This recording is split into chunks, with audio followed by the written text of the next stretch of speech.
Daniel Whitmore woke to the buzz of his phone. One glance at the glowing screen, and his heart turned to stone. "I'm staying at my ex's house tonight. Don't wait up." That was the text, sent from his wife, Claire. No hesitation, no explanation. Most men would have broken down, raged, begged. But Daniel didn't shout. He didn't even call back. Instead, he sat there in the dark, phone in hand, staring at the words as if they were confirmation of something he had always known. His lips curved, not in sorrow but in a cold, humorless smile. Because what Claire thought would humiliate him was about to change her life forever. The television flickered in the background, laugh track echoing against silence. The dinner he'd made for two sat untouched on the coffee table, already gone cold. For a long moment, Daniel didn't move. Then slowly he slipped his phone into his pocket and stood. His hand brushed against his wristwatch, the one piece he never took off. Its back was engraved with a message from his late father. "To my son, carry the legacy." The words pressed against his skin like a reminder. Tonight, that legacy would speak. Daniel walked toward the door, calm and deliberate. No shouting, no slamming. Only silence and the steady sound of his own breathing. Outside, the night air was crisp, the street lamps spilling pale light across the driveway. He opened his car door, glanced once at the house they had built together, and whispered under his breath, "So this is who you really are." The engine roared to life, but Daniel didn't drive toward Nathan's penthouse. His destination was somewhere far different, somewhere Claire had never been allowed to see. The city rolled by in silence as Daniel drove, his face lit by the occasional sweep of a street lamp. To anyone watching, he looked like a man heading home after work.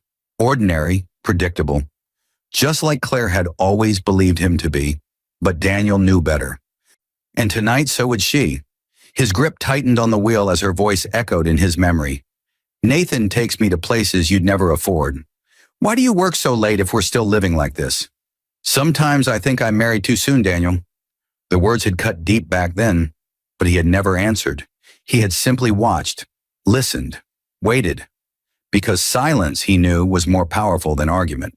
He remembered their first year of marriage, Claire walking through their modest starter home, lips curled in disappointment. She'd trail her fingers along the chipped counters as if the surfaces offended her. He had tried to laugh it off, to tell her things would get better, but the disdain in her eyes always lingered. And then there was Nathan, her ex, wealthy, polished, magnetic in that smug way Daniel despised. She'd compare them without hesitation, as if it were her right.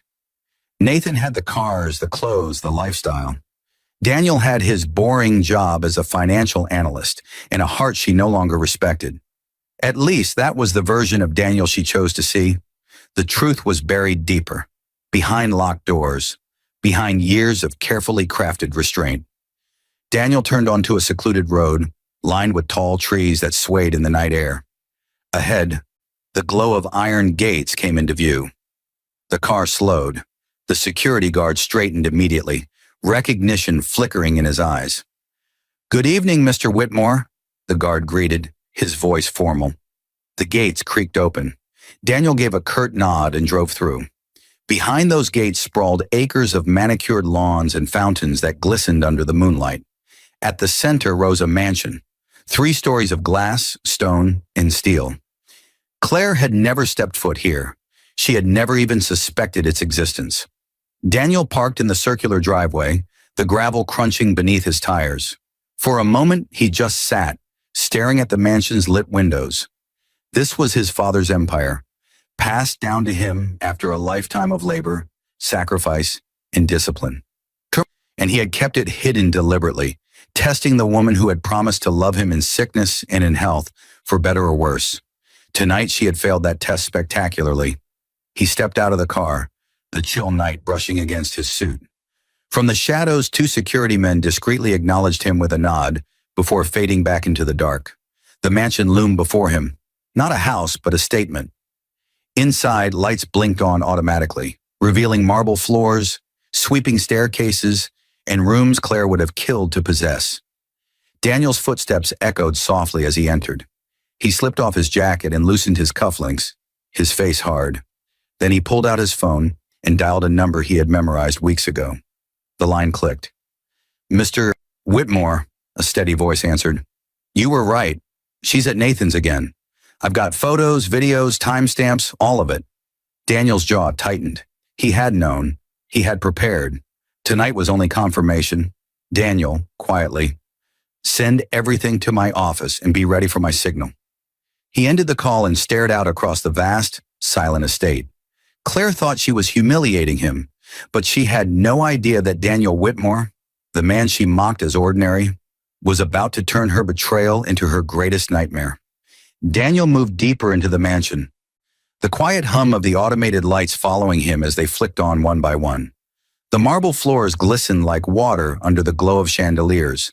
His reflection stretched along the polished surfaces, reminding him of how different he was here, how different he had always been beneath the mask. Claire thought she had married a man barely scraping by, a man who left early and came home late for a job that only paid the bills. But those long hours had been spent carefully, deliberately managing his father's portfolio, maintaining an empire she couldn't begin to imagine. For years, Daniel had chosen modest apartments and secondhand cars, not because he had to, but because he wanted to see whether love could exist without wealth as bait. The sting was not that Claire had failed, it was that she had never even tried. His footsteps led him into his study, a room Claire had never set eyes on. Floor-to-ceiling shelves lined with leather-bound volumes framed the space. A mahogany desk stood at the center, stacked neatly with files and contracts. On the wall hung a single portrait of his late father, Richard Whitmore, stern and dignified, eyes piercing as though they could still judge him. Daniel stood before the painting for a long moment, the silence thick. "You were right," he murmured. "Money shows who people really are." He slid into the leather chair and unlocked the desk drawer. Inside lay documents he had kept sealed, share certificates, property deeds, trust accounts, assets that dwarfed anything Nathan Hale could dream of owning. Claire thought she had traded up, but she had simply traded her soul for scraps. The phone buzzed again. A message from the private investigator. A photo loaded. Claire at Nathan's penthouse, her hand resting on Nathan's chest, her wedding ring dangling mockingly from her finger. Daniel's eyes lingered on the image. Not with pain, not with jealousy, with resolve. He pressed another button on his phone, this time dialing his lawyer. The man answered quickly, voice low and professional, even at the late hour. "Mr. Whitmore, I was expecting your call." Daniel leaned back, his expression unreadable. "Prepare everything. I want her name gone from my life before sunrise. The house, the accounts, all of it. She walks away with nothing." "Yes, sir. I'll file the papers immediately." Daniel ended the call and placed the phone carefully on the desk. For the first time in years, his shoulders eased, his breath steady. This wasn't the collapse of his marriage. This was liberation. He stood, walked toward the window and looked out over the sweeping grounds. The night stretched endlessly, cold and silent, yet full of promise. In the distance, headlights approached, the second car he had summoned. Two men stepped out, his discreet security detail, waiting for his command. Daniel adjusted his cufflinks and whispered to himself, "It's time she learned who her husband really is." The men nodded as he strode past them, his suit catching the moonlight like armor. He didn't head to bed. He headed back into the night. His destination this time was not his mansion, it was Nathan's. The city never truly slept. Even past midnight, traffic hummed and neon signs pulsed like veins of light across the skyline. Daniel's car cut through it all, a sleek black sedan gliding with deliberate purpose. Inside, his face was calm, his eyes focused. His phone buzzed again. The private investigator's voice came through, low and steady. "She's still there, top floor, laughing like she owns the place. I've got every angle covered. Photos, video, timestamps, enough to make any judge turn stone cold." Daniel's fingers drummed once against the steering wheel. "Hold position," he replied. "No one moves until I arrive." He ended the call, his reflection caught briefly in the side window. The faintest ghost of a smile traced his lips. Not the warmth Claire once knew. Something colder, sharper, like steel drawn in silence. As the car turned off the main boulevard, Daniel's mind slipped back into memory. Claire's laughter from years ago, light and full of promise, when their lives had still been fresh. The way she had kissed his cheek when he bought their first home, whispering, "It's small, but it's ours."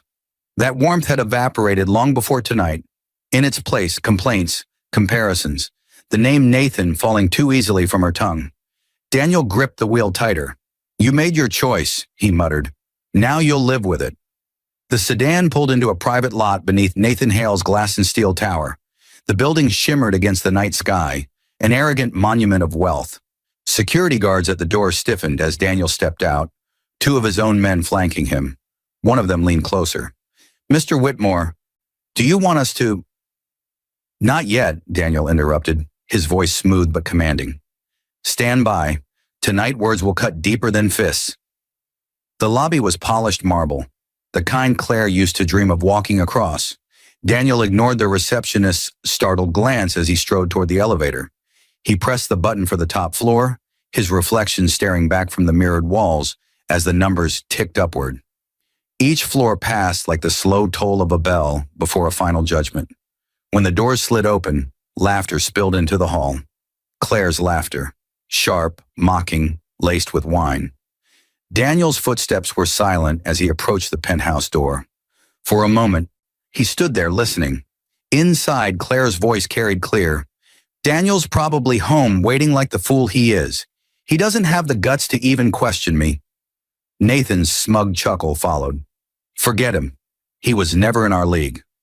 Daniel's hand closed around the door handle. The PI had left it unlocked, exactly as planned.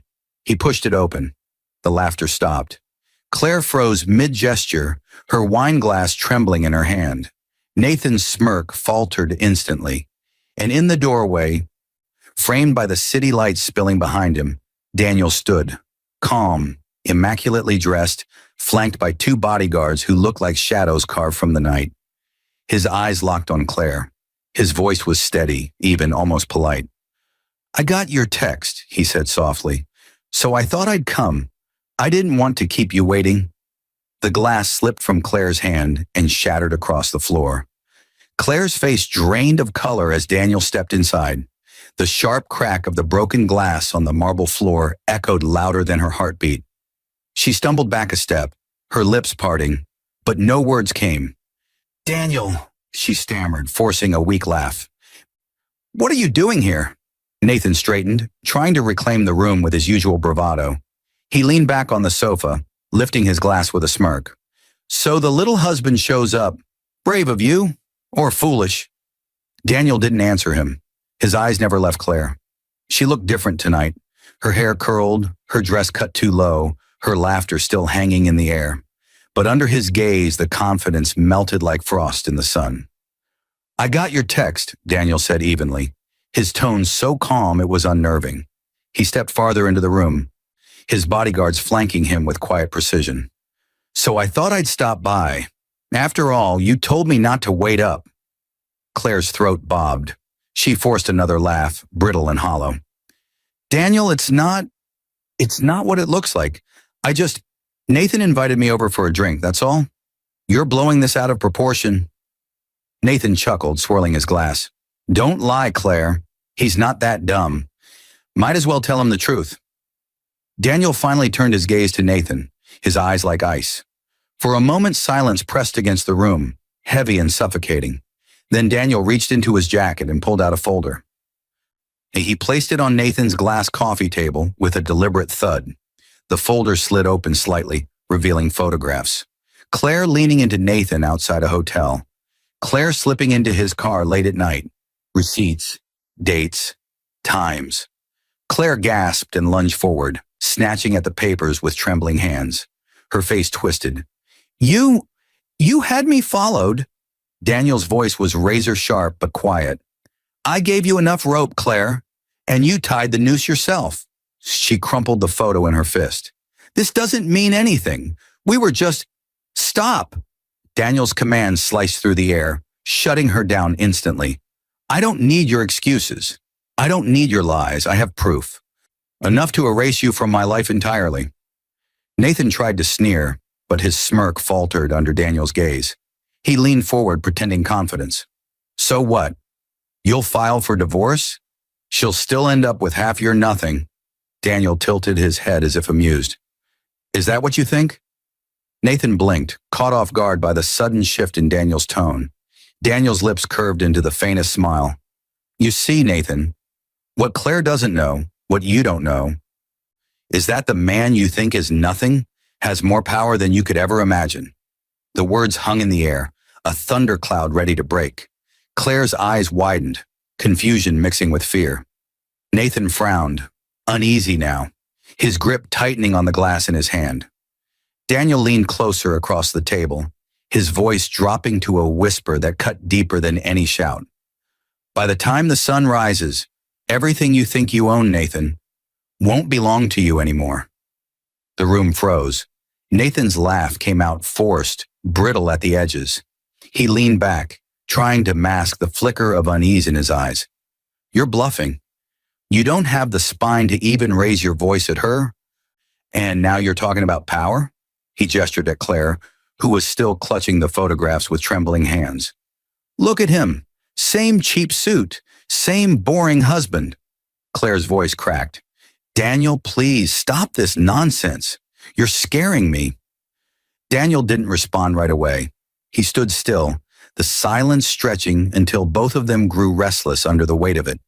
Then slowly, he slipped off his jacket, folded it neatly, and laid it across the back of a chair. The simple act carried a kind of quiet authority, like a general preparing for battle. He adjusted his cufflinks and straightened, his eyes never leaving Nathan's. You think you know me, he said. Both of you. 10 years and you saw what I wanted you to see. A husband who worked late, who drove a modest car, who counted pennies. A man you could mock and dismiss. His voice grew sharper, like a blade honed to perfection. But here's the truth. I don't work late because I have to. I work late because I own the hours. I don't drive a modest car because I can't afford better. I drive it because I don't need to prove anything to anyone. Claire blinked, her lips parting in confusion. What are you saying? Daniel's cold gaze cut into her. I'm saying you married a man with a Whitmore name, a name you never bothered to ask about, a name that built half the real estate in this city, a name that could buy and sell men like Nathan without blinking. Nathan's smirk faltered. His hand tightened around his glass until it creaked. You're lying, he spat, though his tone lacked conviction. If you were that man, why live like a nobody? Daniel leaned forward, his expression unreadable. Because I wanted to know whether my wife married me for love or for the empire. I hid everything. And tonight, you gave me my answer. Claire staggered back, her face pale, her hands trembling so badly that the photos slipped from her grasp and scattered across the floor. No, this can't be true. If you had all that, why would you let me mock me? Daniel finished for her, his voice like steel. Because your true colors needed to bleed through. And now that they have, there's no turning back. Nathan slammed his glass down, desperate to regain control. Even if any of this is true, it doesn't matter. She's with me now. You can't touch me. Daniel's smile was faint but chilling. Can I? He pulled another document from the folder, this one thicker, stamped with legal seals. He placed it on the table, sliding it toward Nathan with deliberate calm. Read it. Nathan hesitated, then snatched it up. His eyes scanned the first page, and his face went white. Claire's voice trembled. What is it? Nathan's hands shook as the paper slipped from his grip and fluttered to the table. He stared at Daniel in horror. You? His voice broke. You own? Daniel's gaze hardened, his voice quiet but merciless. By tomorrow morning, Nathan, this tower won't belong to you anymore. It already belongs to me. The paper slipped from Nathan's trembling hand, landing face up on the table. Legal seals glared beneath the light, undeniable. For a moment, the penthouse was silent except for the faint hum of the city outside. Claire stared between them, confusion etched across her face. What does it say? Nathan, what does it say? Nathan didn't answer. His jaw clenched, his eyes locked on Daniel, fury and fear twisting together. Finally, he shoved the document across the table toward Claire. Read it yourself. She snatched it up, her hands shaking as she skimmed the words. With each line, her breath quickened. Acquisition, controlling shares, transfer of ownership. She looked up at Daniel, her face drained of all color. This can't. Daniel, tell me this isn't real. Daniel's gaze was steady, unflinching. It's very real, Claire. By morning, Nathan won't just lose you. He'll lose everything he thought made him better than me. Claire's knees buckled. She sank onto the sofa, clutching the papers as if holding them tightly might change the truth written on them. But why would you? Her words crumbled into a whisper. Why would you hide all this from me? Daniel stepped closer, his shadow falling across her. Because love without honesty is fragile, and I needed to know if your love was built on me or on what I could give you. You've answered me tonight. Claire shook her head violently, tears stinging her eyes. No, Daniel, I was angry. I was confused. I didn't mean it. You have to believe me. We can fix this. Nathan shot up from his seat, his voice sharp with panic and rage. Enough of this charade. He slammed his fist against the table, making the glasses rattle. You think you can walk in here, humiliate us, take everything I built? You're still the same weak man she married. All the money in the world doesn't change that. Daniel didn't flinch. He turned his head slightly, his eyes sliding to one of his bodyguards. The man stepped forward without a word, his presence alone silencing Nathan mid-sentence. Careful, Daniel said softly, his voice lower than the whisper of the wind outside. You're standing on a cliff you can't see. One wrong word and you'll find yourself falling. Nathan's mouth opened, but no sound came out. He took a step back, the bravado leaking from him like air from a punctured tire. Claire clutched Daniel's sleeve, her tears wetting the fabric. Please, Daniel, don't do this. I made a mistake, but you can't just erase me like this. You can't. Daniel looked down at her hand. Slowly, deliberately, he pulled his arm free. His eyes were colder than ice. You erased yourself the moment you sent that message. Claire's sobs filled the silence, raw and desperate. Nathan looked between them, sweat beating at his temple.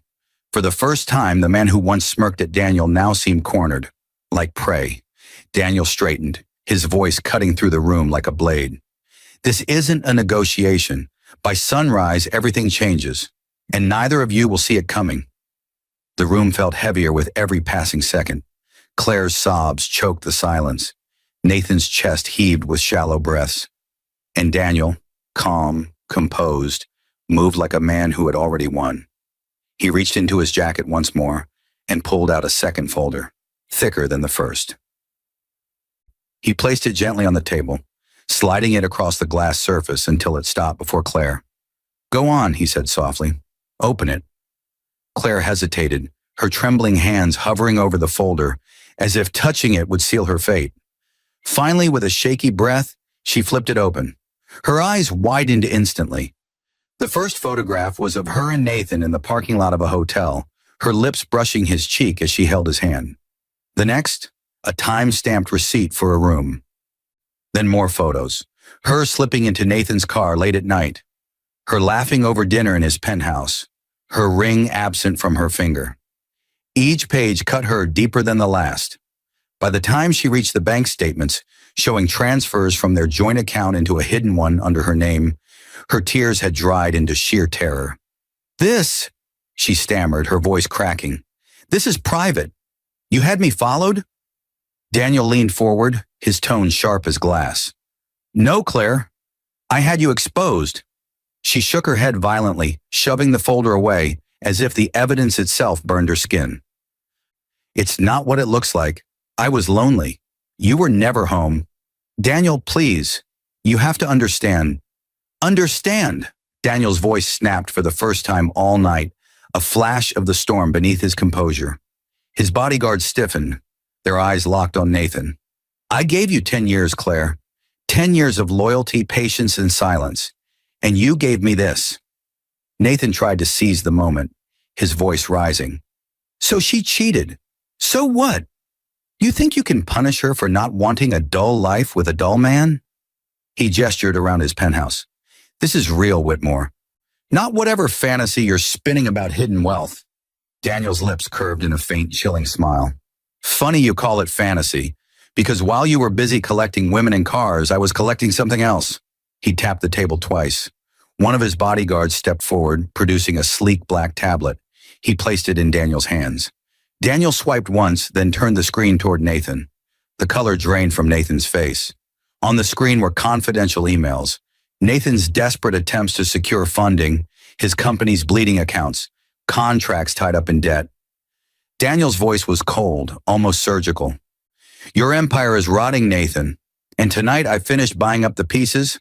By morning, this tower, your company, your entire legacy, it's mine.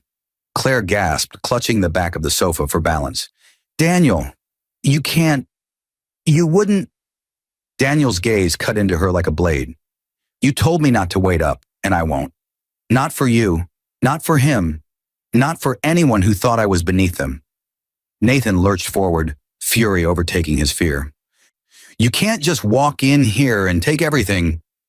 Daniel's bodyguard stepped into his path, towering over him with silent menace. Nathan froze mid-stride, his fists trembling uselessly at his sides.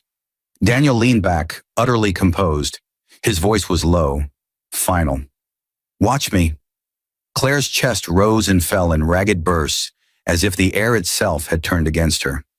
The photos lay scattered across the table, damning in their clarity, while Nathan stood cornered, pale and silent, the weight of Daniel's words pressing down like an avalanche.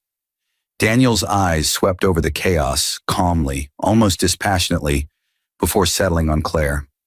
His voice was steady, as if he had rehearsed every syllable. By sunrise, our marriage will be over. The papers have already been filed. You'll be served officially in the morning. Claire's head snapped up, her tear-streaked face crumpling in disbelief. No, Daniel, you can't just throw me away like this. 10 years. We built a life together. Daniel tilted his head, his expression unreadable. A life or a lie? Her lips trembled. I was angry. I was lonely. You worked too much. You were never there. I made mistakes, yes, but you can't just erase me. Daniel stepped closer, his shadow falling over her. Erase you? His tone cut like ice. Claire, you erased yourself. With every whisper to Nathan, with every lie you fed me, with every withdrawal from the accounts you thought I wouldn't notice. You already left this marriage long before tonight. Claire shook her head, panic surging through her. At least let me keep the house. I deserve that much. I gave you 10 years of my life. Daniel's jaw tightened. His hand tapped lightly on the folder of deeds he had placed earlier. The house is in my name alone. Always has been. You'll leave with nothing but the clothes on your back. The color drained from her face. Nothing? Daniel's gaze sharpened, merciless. Nothing. Her voice cracked, desperate now. You wouldn't. You couldn't do that to me. Daniel's tone lowered, calm but final. I already have. The silence that followed was suffocating. Nathan shifted uncomfortably, his earlier arrogance completely gone. Claire sank onto the sofa, her body trembling, clutching at her knees like a child stripped of her toys. You don't understand, she whispered, her voice broken. I don't know how to live without it. Without you. Without the security. Daniel looked down at her, his face unreadable. You should have thought about that before you traded loyalty for greed. Nathan tried to regain his footing, seizing on her weakness. Claire, don't listen to him. He's just trying to scare you. He can't actually... But his words faltered as Daniel slid another document across the table. A divorce settlement already prepared.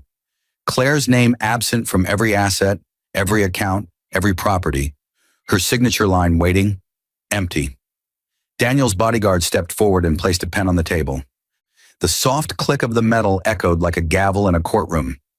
Claire stared at it, her hand trembling, torn between rage and despair.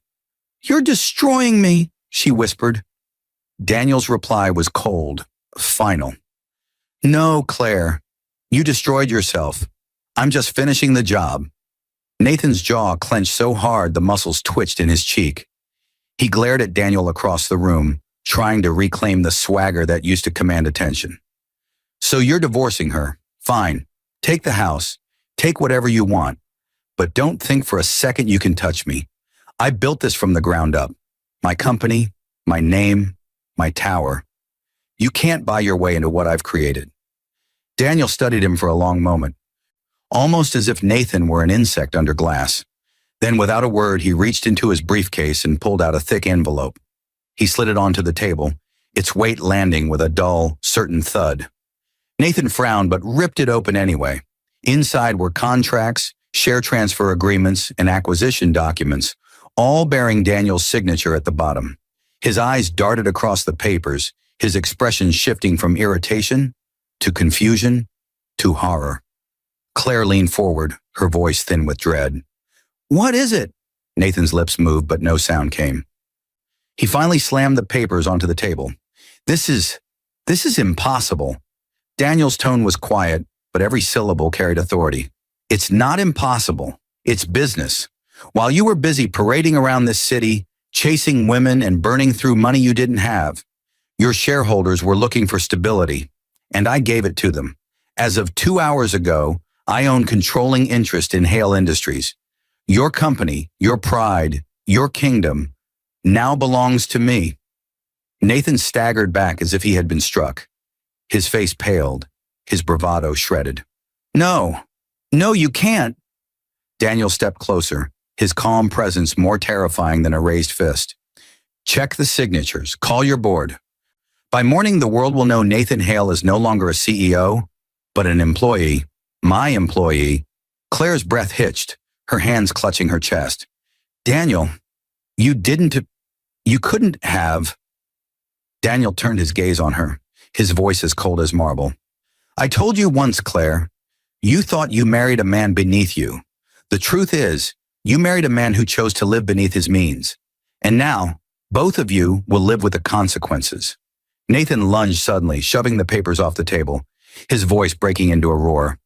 "You think you've won? You think I'll bow to you? I'll fight this. I'll ruin you. Before he could finish, Daniel's bodyguard stepped forward, pinning him with a glare that froze him mid-sentence. The threat didn't need words. Daniel remained calm, almost eerily composed. "You've already ruined yourself, Nathan. I just collected the pieces." He turned toward the door, signaling to his men. But before stepping out, he paused, looking back at both of them. Claire sobbing, Nathan trembling. His voice was calm, final and devastating. "By sunrise, you'll both understand what happens when you mistake silence for weakness." He walked out, the echo of his footsteps filling the penthouse like a death knell. The penthouse was suffocating in its silence after Daniel's words. Claire sat crumpled on the sofa, mascara streaking down her cheeks, clutching at the divorce papers as though she could squeeze her old life back into existence. Nathan stood rigid by the table, his pride shattered, his hands trembling too violently to even pour another drink. The door hadn't closed yet. Daniel lingered in the threshold, his hand resting lightly on the handle. For a moment, the room seemed to wait, like time itself was holding its breath.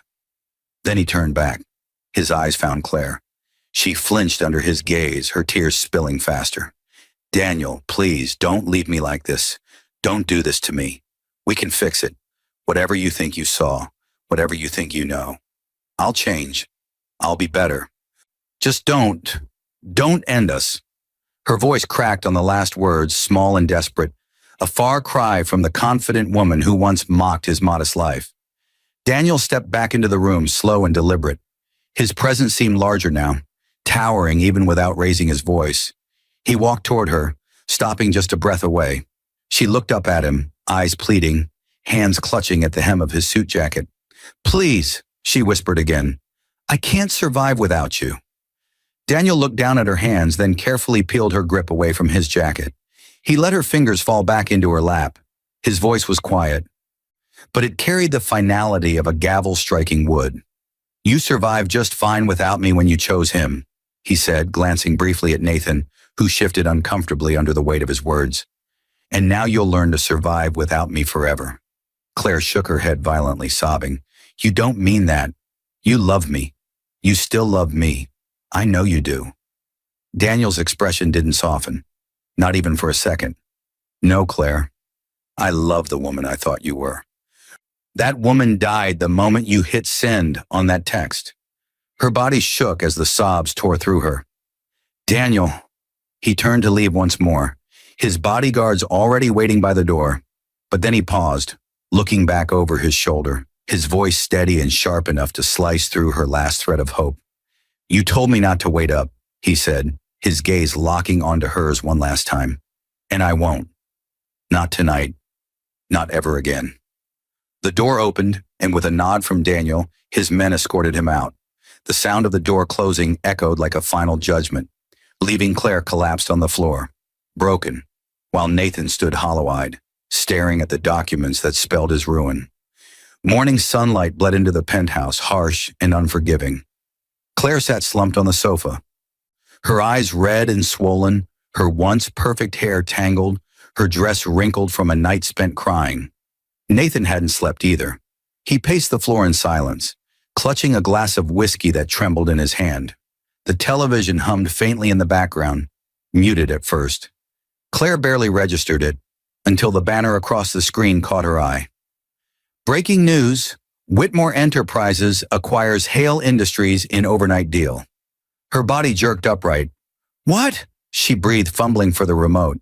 She unmuted the TV, her hands shaking. A poised anchor stared into the camera. In a stunning corporate shift, Whitmore Enterprises has announced the complete acquisition of Hale Industries. Industry insiders report that CEO Nathan Hale has been stripped of controlling power, with Daniel Whitmore, the new majority shareholder, stepping in his head. The camera cut to footage of Daniel, calm and composed, stepping out of a limousine in a tailored suit. Cameras flashing around him. He raised a hand slightly, acknowledging reporters, his face steady and unreadable, the face of a man in command. Claire's mouth fell open. The sight of him, her husband, the man she mocked as ordinary, now revealed to the world as a titan, left her breathless. The anchor's voice carried on like a drumbeat of her ruin.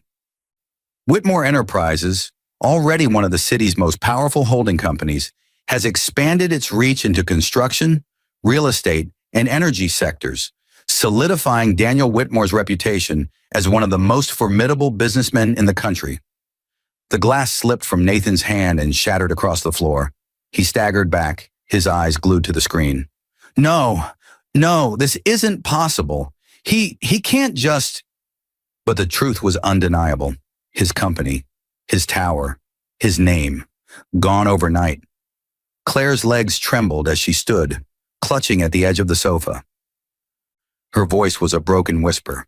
He was this man all along, and I threw it away." Her knees buckled, and she collapsed back into the cushions, tears streaming freely now, not just from loss, but from the crushing weight of regret. She buried her face in her hands, her sobs muffled by the roar of the news playing behind her. Nathan turned on her, rage sparking through his despair. "This is your fault. You dragged him into this. You provoked him." Claire lifted her head, her eyes hollow, her voice weak but sharp. "No, Nathan, I destroyed myself, and you were just the weapon I used to do it." The screen showed Daniel again, walking through the lobby of his new headquarters, flanked by executives and cameras. He looked untouchable, unstoppable. He didn't look back, not once.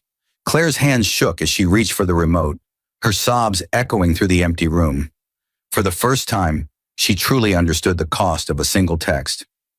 "I'm staying at my ex's house tonight. Don't wait up." What she thought would humiliate him had destroyed her.